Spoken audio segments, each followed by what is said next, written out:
Every spring, you mark your calendar for Easter, but the date never stays the same. Some years it falls in March. Some years it falls in April. Your friend in Greece might be celebrating it a full month after you do. Have you ever wondered why the most important day in Christianity doesn't have a fixed spot on the calendar? You'd think the day of Christ's resurrection would be locked in place. Christmas never moves. December 25th arrives the same way every single year, but Easter drifts.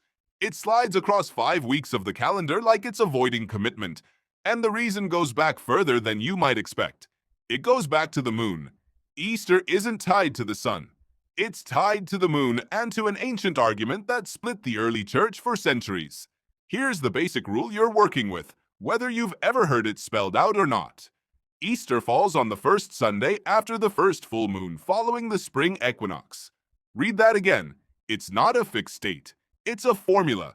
And formulas built on moon cycles produce different answers every year because the lunar calendar and the solar calendar don't line up.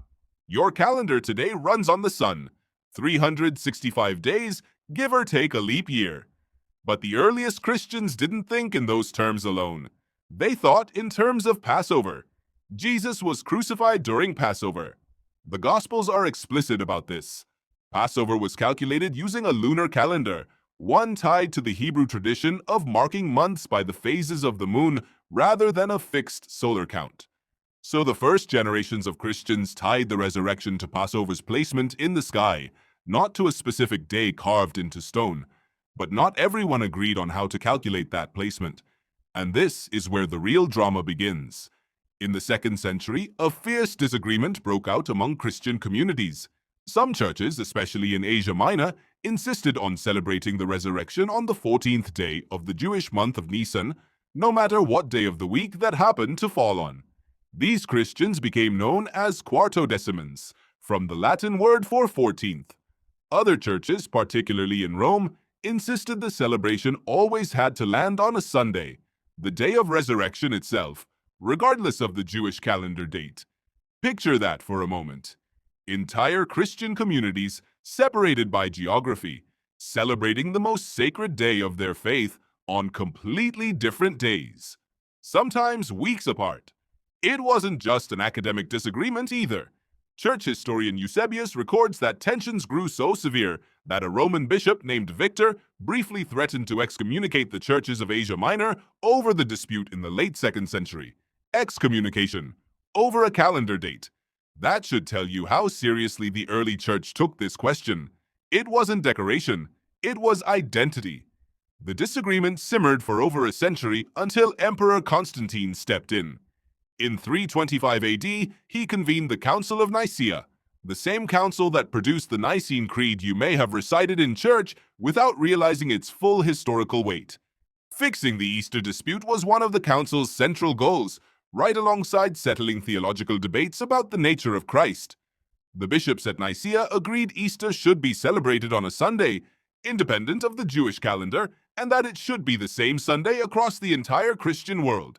Unity. One date, everywhere, every year. Except they didn't actually spell out an exact mathematical formula in the surviving records.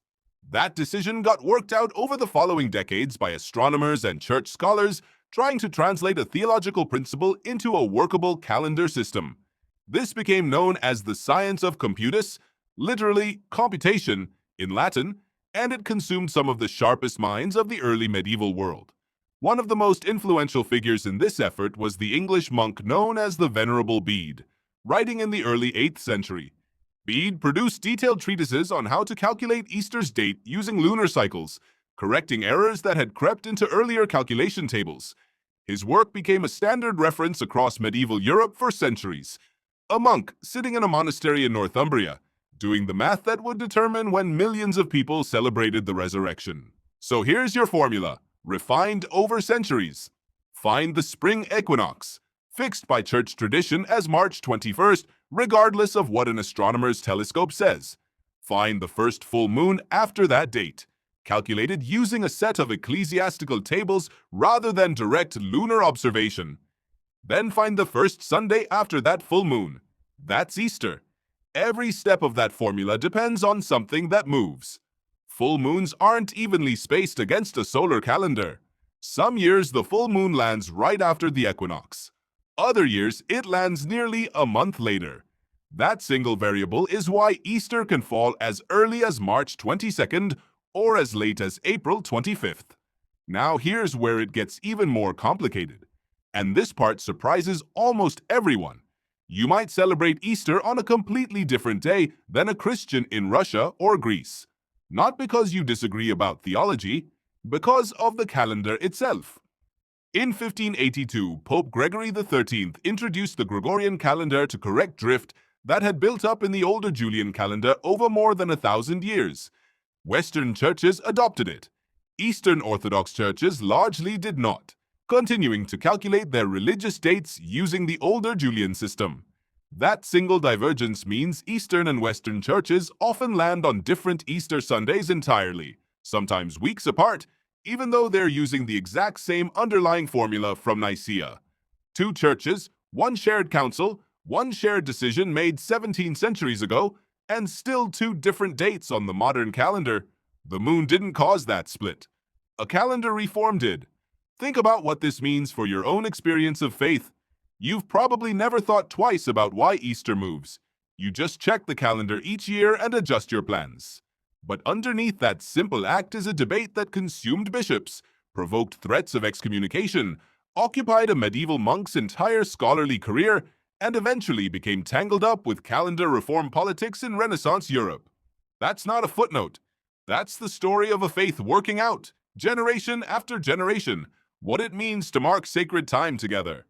There's something worth sitting with here. The early church didn't fight over this question because they were petty. They fought because the date mattered to them. It represented unity. It represented shared identity across communities who had never met each other and never would. When Constantine pushed for one date across the Christian world, he wasn't managing a scheduling conflict. He was trying to hold together a faith spreading faster than anyone could coordinate. And maybe that's the part that connects most directly to your own experience. Every year, when you see the date shift again, you're participating in the same negotiation those early Christians wrestled with. You're anchoring the most important moment of your faith to something bigger than a fixed square on a calendar. You're anchoring it to a rhythm as old as the moon itself, one that Passover used before you, one that the earliest disciples used before there was a church calendar at all. So the next time someone asks you why Easter isn't the same date every year, you'll know it's not an oversight. It's not an accident of poor planning. It's the residue of a debate that shaped Christian unity, tested church authority, and required an English monk's careful mathematics just to keep it functioning. You mark your calendar for Easter every spring. Now you know the calendar itself carries centuries of argument, astronomy, and faith folded into a single moving date.